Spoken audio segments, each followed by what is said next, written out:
দর্শক, পটুয়াখালীর লোহালিয়া নদীতে জেগে ওঠা চরের কারণে লঞ্চঘাট সংলগ্ন নদীতে সৃষ্টি হয়েছে তীব্র নাব্যতা সংকট, ব্যাহত হচ্ছে নৌযান চলাচল। সেখানকার জনগণের ভোগান্তির কথা জানাতে পটুয়াখালী থেকে সরাসরি যুক্ত হচ্ছেন সহকর্মী জহিরুল ইসলাম। জহিরুল, পটুয়াখালী লঞ্চ টার্মিনাল এলাকার লোহালিয়া নদীতে নাব্যতা সংকটের কারণে জনভোগান্তির বিস্তারিত আমাদের জানাবেন। তন্নি, পটুয়াখালীর এই লঞ্চ ঘাটটি কিন্তু দক্ষিণাঞ্চলের মধ্যে পটুয়াখালী জেলা সহ বরগুনা এবং আমতলী অনেক গুরুত্বপূর্ণ একটি নৌপথের কেন্দ্রবিন্দু। এখানে এইখান থেকেই কিন্তু প্রতিদিন প্রায় হাজার খানেক যাত্রী এখন যাতায়াত করেন।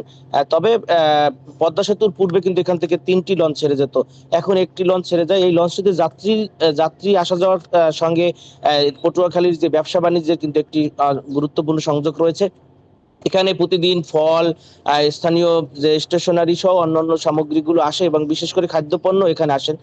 সেই ক্ষেত্রে কিন্তু এই লঞ্চগুলো ঘাটে না আসতে পারলে আপনি দেখতে পাচ্ছেন যে এখানে চর এখন একটু জোয়ার থাকার কারণে দেখা যাচ্ছে না। এই পুরো জায়গাটা কিন্তু একদম পলি পড়ে নাব্যতা সৃষ্টি হয়ে সংকট তৈরি হয়েছে এবং লঞ্চ এখন জোয়ারের কারণে কিনারে আসতে পারলেও বাটা যখন থাকে তখন কিন্তু এখানে আসতে পারে না।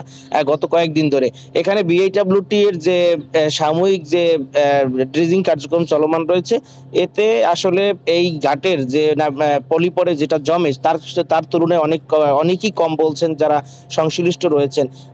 আমাদের এখানে যারা স্থানীয় এই লঞ্চ টার্মিনালের সাথে যুক্ত, বিশেষ করে ঘাট শ্রমিক এবং লঞ্চ শ্রমিক এবং লঞ্চ যারা পরিচালনা করেন, তারা বলেছেন যে এখানে ক্যাপিটাল ড্রেজিং এর মাধ্যমে এখানকার যে সমস্যা সেই সমস্যার স্থায়ী সমাধান তারা চাচ্ছেন।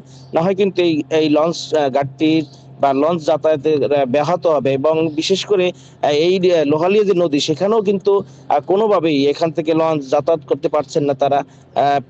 বিভিন্ন জায়গায় নদীর মধ্যে ডুবো চর সৃষ্টি হয়েছে, যে চরগুলো এখন দৃশ্যমান হচ্ছে, যার কারণে এই যে নদীটি, যেটা পটুয়াখালীর বিখ্যাত একটি নদী লোহালিয়া নদী, এখান থেকে একদম বঙ্গোপসাগর থেকে শুরু করে ঢাকা পর্যন্ত যে নদীপথ, সেই নদীপথটা কিন্তু এখন বন্ধ হওয়ার পথে রয়েছে।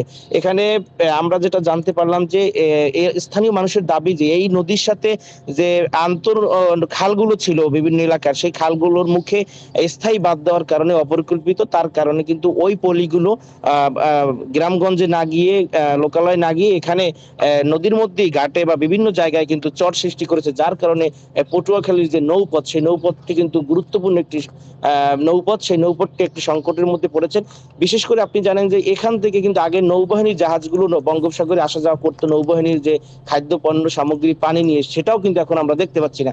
যার কারণে অন্যান্য যত বড় জাহাজগুলো এখানে আসতেছে বা মালবাহী বা গাছ বা বিভিন্ন মালবাহী জাহাজ বা ট্রলারগুলো, তা কিন্তু দীর্ঘ একটি পথ ঘুরে পায়রা নদী থেকে গলাচিপা বা অন্যান্য জায়গায় যাতায়াত করতে হচ্ছে, যার কারণে পটুয়াখালীর স্থানীয় ব্যবসা বাণিজ্য একটি গুরুত্বপূর্ণ নেতিবাচক প্রভাব পড়ছে।